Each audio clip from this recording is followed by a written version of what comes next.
Hello friends, সবাইকে স্বাগত জানাচ্ছি। আজকের ভিডিওর শুরুতেই এই ফুটেজটি দেখুন।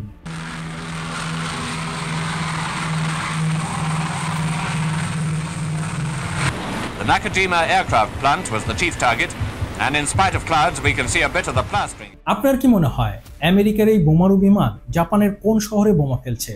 আমি জানি আপনার মনে প্রথমে যে দুটি নাম আসছে তা হলো হিরোশিমা ও নাগাসাকি, কিন্তু এ দৃশ্য হিরোশিমা বা নাগাসাকির নয়, বরং টোকিওর। হ্যাঁ, দ্বিতীয় বিশ্বযুদ্ধে হিরোশিমা ও নাগাসাকি ছাড়াও অপারেশন মিটিং হাউসের অধীনে টোকিও শহরকেও পুরোপুরি ধ্বংস করে দেওয়া হয়, আর এর জন্য ব্যবহার করা হয় 330টি আমেরিকান B-29 বোমারু বিমান। কিন্তু এই ধ্বংস টোকিওর জন্য নতুন কিছু নয়। এর আগেও 1923 সালে গ্রেট কান্টো ভূমিকম্পেও টোকিও সম্পূর্ণরূপে ধ্বংস হয়ে গিয়েছিল, কিন্তু বর্তমানে টোকিও আজ দেখতে এমন।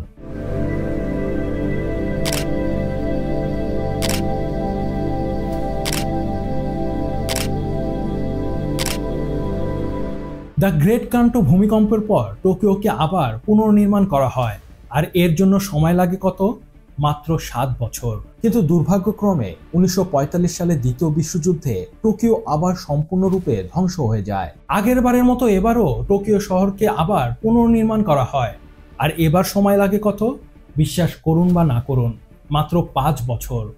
1959 থেকে 1964 সাল, অর্থাৎ এই 5 বছরে জাপানিজরা টোকিওর জন্য 10,000 নতুন ভবন, 4টি নতুন এক্সপ্রেসওয়ে, 2টি নতুন পাতাল রেল লাইন, একটি মনো রেল লাইন ও একটি দূরপাল্লার বুলেট ট্রেন তৈরি করে ফেলে, যার বদৌলতে 1964 সালে টোকিও অলিম্পিক হোস্ট করার সুযোগও পায়। বর্তমান সময়ে টোকিও শহর এতটাই ওয়েল মেইনটেইন ও অ্যামেজিং যে যদি কোনো রাস্তা ভূমিকম্পে নষ্ট হয়ে যায় বা মাটিতে ডেবেও যায়, তা ঠিক করতে বা নতুন করে তৈরি করতে মাত্র 6 দিন সময় লাগে।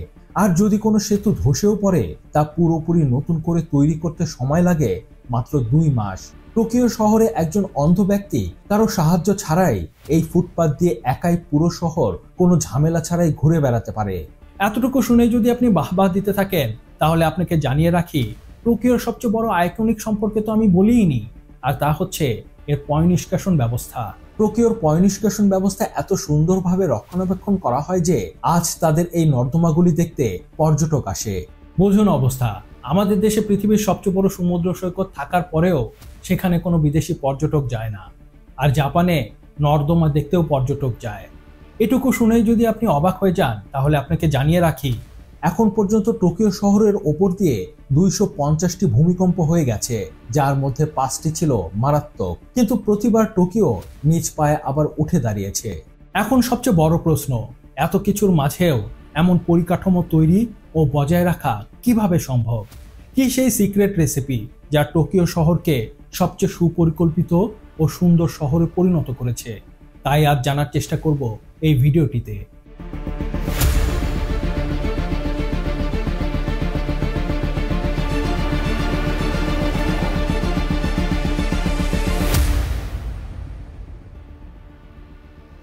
টোকিও শহরের সুপরিকল্পনার পেছনে সবার আগে জাপান সরকারের উন্নয়ন পরিকল্পনা জানতে হবে, আর এর জন্য নজর দিতে হবে তাদের মৌলিক বিষয়ের উপর। জাপানের জোনিং ম্যাপ অনেকটা এমন দেখায়। জাপানের শহরগুলি একটি রেডিয়াল অর্থাৎ বৃত্তাকার প্যাটার্নে পরিকল্পিত। একটি বড় মূল শহর এই বৃত্তাকারের ঠিক মাঝখানে থাকে, আর এই শহরকে ঘিরে বৃত্তাকারভাবে ছোট ছোট অন্যান্য শহর গড়ে ওঠে। তাই এই শহরগুলিও বৃত্তাকার ট্রেন ও সড়ক নেটওয়ার্কের সাথে সংযুক্ত। এই শহরগুলির মধ্যে ও টোকিওর সীমান্তে একটি নো ডেভেলপমেন্ট গ্রিন জোন রয়েছে, যাতে জনসংখ্যা শহরের সীমানা ছাড়িয়ে ছড়িয়ে পড়তে না পারে, অর্থাৎ যাতে ভূমি দখল না হয়। এই বিভিন্ন শহরগুলিও আবার বিভিন্ন ছোট ছোট জোনে বিভক্ত। আপনি এই কাঠামো সিস্টেমে দেখতে পাবেন এখানকার বিল্ডিংগুলি তাদের উদ্দেশ্য অনুসারে বিভিন্ন জোনে ভাগ করা হয়েছে। পিঙ্ক জোনে রাখা হয়েছে অফিস ও দোকান, হালকা সবুজ জোনে রেস্তোরাঁ, ক্যাফে, সেলুনের মতো বাণিজ্যিক কেন্দ্রগুলি, গাঢ় নীল জোনে আবাসিক ভবন ও হালকা নীল জোনে আবাসিক ও বাণিজ্যিক মিক্সড ভবন। এভাবে জোন ভাগ করার উদ্দেশ্য যাতে সর্বোচ্চ সুবিধা প্রদান করা যায়। আর এই সব জোনের মাঝে অনেক সবুজ এলাকা আছে, যেগুলোকে স্পেশাল গ্রিন কনজারভেশন এরিয়া বলা হয়। বর্তমানে পুরো টোকিও জুড়ে 260 হেক্টরের মতো সবুজ জায়গা রয়েছে। এর বাইরে টোকিও সরকার গ্রিন অর্ডিন্যান্সের মাধ্যমে সব বিল্ডিং এর ছাদে ও ব্যালকনিতে বাগান করা বাধ্যতামূলক করে দিয়েছে। এই আইনটি কতটা কার্যকর তার ধারণা আপনি এখান থেকে পাবেন যে শুধুমাত্র এই আইনের কারণে আজ এই ছাদ বাগানগুলি থেকে টোকিও শহরে 180 হেক্টর সবুজ এলাকা যুক্ত হয়েছে। আমি তো মনে করি বর্তমান পৃথিবীর সব বড় বড় শহরে এমন আইন থাকা উচিত যেখানে দিন দিন সবুজায়ন কমে যাচ্ছে।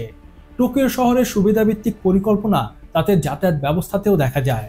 তো শুরু করা যাক তাদের ভ্রমণ দিয়ে। টোকিওতে ভ্রমণ করা এতটাই সহজ যে ছোট একটি বাচ্চাও এখানে একা একা ট্রেনে ভ্রমণ করতে পারে। এখানে একটি বিষয় মাথায় রাখবেন, টোকিও পৃথিবীর 1 নম্বর জনবহুল শহর, যার জনসংখ্যা প্রায় 3,74 লাখ, যেখানে বাংলাদেশের রাজধানী ঢাকা প্রায় 2 কোটি জনসংখ্যা নিয়ে 9 নম্বরে আছে।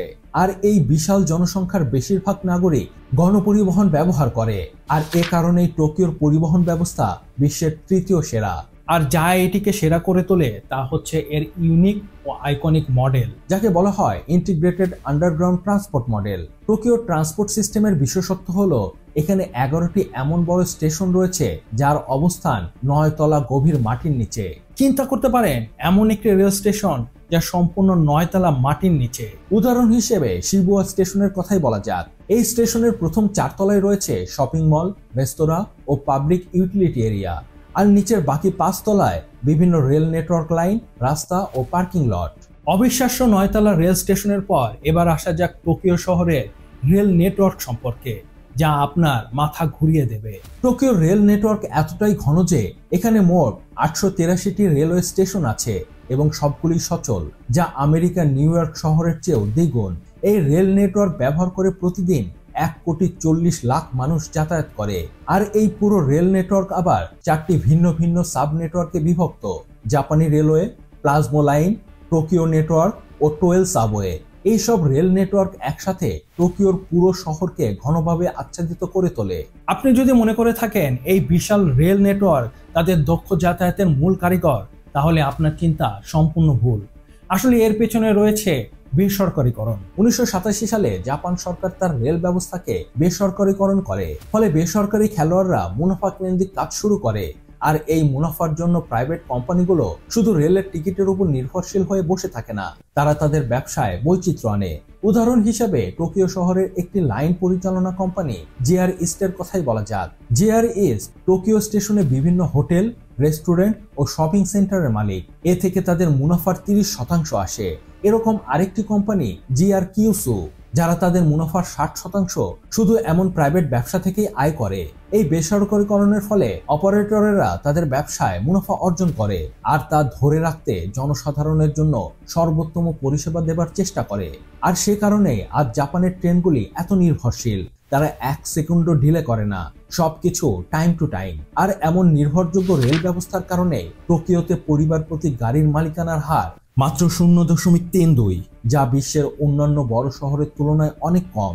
এর মানে এই না যে টোকিও তার সড়ক যোগাযোগ ব্যবস্থার দিকে মনোযোগ দেয়নি, বরং তার উল্টো। টোকিওর সড়ক যোগাযোগ ব্যবস্থাও বেশ ঘন। শুরু করা যাক রিং রোড দিয়ে। রিং রোড হচ্ছে সেই রোড নেটওয়ার্ক সিস্টেম যা একটি শহরকে 360 ডিগ্রি ঘিরে গড়ে ওঠে, যাতে শহরের ট্রাফিক বাইপাস করে বের হয়ে যেতে পারে আর শহরে ট্রাফিক জ্যাম না হয়। এমন রিং রোড যে কোনো উন্নত শহরের নিদর্শন। বেইজিং এর পর টোকিওর রিং রোড নেটওয়ার্ক বিশ্বের 3য় বৃহত্তম। টোকিও মোট 3টি রিং রোড দিয়ে ঘেরা। প্রথমটি মেট্রোপলিটন ইন্টারসিটি এক্সপ্রেসওয়ে, যা 60 কিলোমিটার ব্যাসার্ধে বিস্তৃত। এর মূল কাজ হলো টোকিওকে অন্যান্য বড় শহর, ডিস্ট্রিবিউশন হাব, বন্দর ও নারিতা বিমানবন্দরের সাথে সংযুক্ত করা। দ্বিতীয় রিং রোড হলো টোকিও আউটার রিং রোড, যা শহরের কেন্দ্র থেকে 15 কিলোমিটার ব্যাসার্ধে বিস্তৃত। এটি শহরের কেন্দ্র থেকে ট্রাফিক ছড়িয়ে দেওয়ার জন্য তৈরি করা হয়েছে, যাতে কোনো অপ্রয়োজনীয় ট্রাফিক জ্যাম না হয়। একটি সহজ উদাহরণ দিয়ে আপনাকে বোঝানোর চেষ্টা করছি। ধরুন আপনি ধানমন্ডি থেকে বিমানবন্দরে যাবেন, তাহলে আপনাকে কি করতে হবে? বিজয় সরণি হয়ে, মহাখালী হয়ে এয়ারপোর্ট রোড হয়ে যেতে হবে। কিন্তু ধানমন্ডি বা এর আশেপাশে যদি একটি রিং রোড থাকতো, তবে আপনি সহজেই সেই রোড ব্যবহার করে সরাসরি এয়ারপোর্টে চলে যেতে পারতেন। আপনাকে আর শহরের মধ্যে ঢুকতে হতো না। ঠিক এই কাজটি করে থাকে টোকিওর আউটার রিং রোড। আর শেষে তাদের 3য় রিং রোড হলো সেন্ট্রাল সার্কুলার রোড, যা শহরের অভ্যন্তরীণ অংশকে সংযুক্ত করে। এর ফলে টোকিওর শিনজুকু ও হানেদা বিমানবন্দরের মধ্যে ট্রাভেল টাইম অর্ধেক বেঁচে যায়, 20 মিনিট থেকে 19 মিনিটে নেমে আসে। কিন্তু টোকিও তাদের সড়ক যোগাযোগ ব্যবস্থা আরো এক ধাপ এগিয়ে নিয়ে যায় আরবান এক্সপ্রেসওয়ে চালুর মাধ্যমে। এই আরবান এক্সপ্রেসওয়ের মূল কাজ ইন্টার টাউন ট্রাফিকের এফিসিয়েন্ট ও গতি বাড়ানো। তো টোকিওর এই আরবান এক্সপ্রেসওয়ে কেন এত ইউনিক? আপনাকে বাংলাদেশের একটি উদাহরণ দিয়ে বুঝিয়ে দেবার চেষ্টা করছি। আমাদের দেশে ঢাকা মাওয়া এক্সপ্রেসওয়ে বা ঢাকা চিটাগং হাইওয়ে ইত্যাদি আছে। এদের মূল লক্ষ্য কি? দুটি বড় শহরকে কানেক্ট করা, যাতে মানুষ সহজে কম সময়ে যাতায়াত করতে পারে। কিন্তু টোকিও তার অভ্যন্তরে দুটি শহরকে এক্সপ্রেসওয়ে দিয়ে যুক্ত করেছে। ধরুন আপনাকে মিরপুর থেকে যাত্রাবাড়ি যেতে হবে, তাহলে আপনি কি করবেন? ফার্মগেট হয়ে গুলিস্তান হয়ে যাত্রাবাড়ি যাবেন। কিন্তু এখানে যদি একটি মিরপুর টু যাত্রাবাড়ি এক্সপ্রেসওয়ে থাকতো, তাহলে আপনাকে আর ফার্মগেট, শাহবাগ, গুলিস্তান ইত্যাদি জায়গা ঘুরে যেতে হতো না। আপনি সরাসরি মিরপুর থেকে যাত্রাবাড়ি চলে যেতে পারতেন। এতে আপনার সময়ও বাঁচত আর ঢাকার ভেতরে ট্রাফিকের চাপও কমত। টোকিও এই সমস্যা সমাধানের জন্য শুটোকু এক্সপ্রেসওয়ে নেটওয়ার্ক তৈরি করেছে। এটি এতটাই ফিউচারিস্টিক যে সাইনবোর্ডগুলিও রিয়েল টাইম ট্রাফিক আপডেট দেয়। আশা করি আপনি এখন বুঝতে পারছেন টোকিও শহরের গতিশীলতা কতটা উন্নত। রেলওয়ে ও সড়ক নেটওয়ার্ক মিলে টোকিওতে এমন একটি ঘন ট্রান্সপোর্ট নেটওয়ার্ক তৈরি করেছে যে আজ টোকিওতে মোট 1050টি রেল ক্রসিং রয়েছে। তো এতগুলো ক্রসিং থাকার জন্য নিশ্চয়ই তাদের গাড়িকে বিভিন্ন পয়েন্টে বিভিন্ন জায়গায় থামতে হয়, ঠিক আমাদের দেশের মতো। কিন্তু বিশ্বাস করুন বা না করুন, এতগুলো ক্রসিং থাকার পরেও তাদের কোনো গাড়িকে একবারের জন্য হলেও কোথাও থামতে হয় না, কারণ তারা গ্রেড বিভক্ত ইন্টারসেকশন তৈরি করেছে, অর্থাৎ তারা নেক্সট লেভেলের রেল ক্রসিং সিস্টেম তৈরি করেছে। উদাহরণস্বরূপ ওচানোমিজু রেলওয়ে ক্রসিং এর কথাই বলা যাক। এখানে আপনি দেখতে পাবেন একাধিক ট্রেন, গাড়ি ও বোট এক জায়গা দিয়ে কোনো ধরনের বাধা ছাড়াই পার হচ্ছে।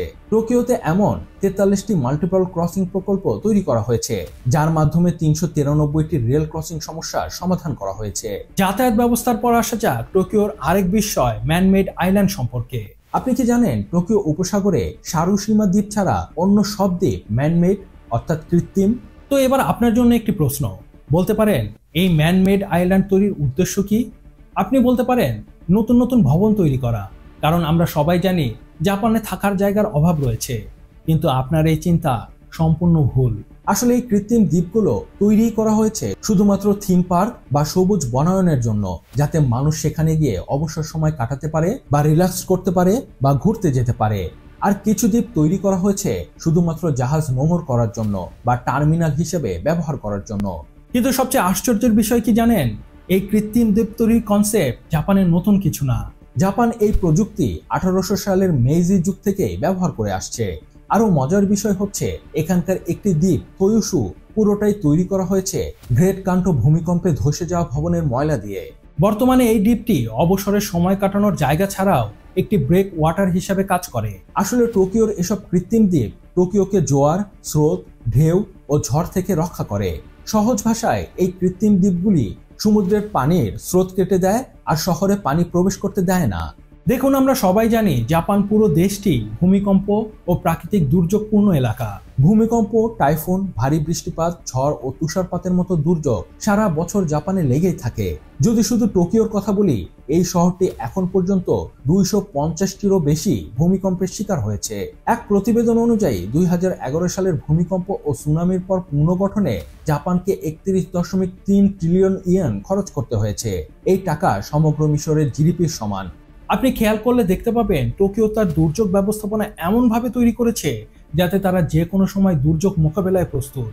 তো এবার জানা যাক টোকিও নেক্সট লেভেলের দুর্যোগ মোকাবিলার পরিকল্পনা সম্পর্কে।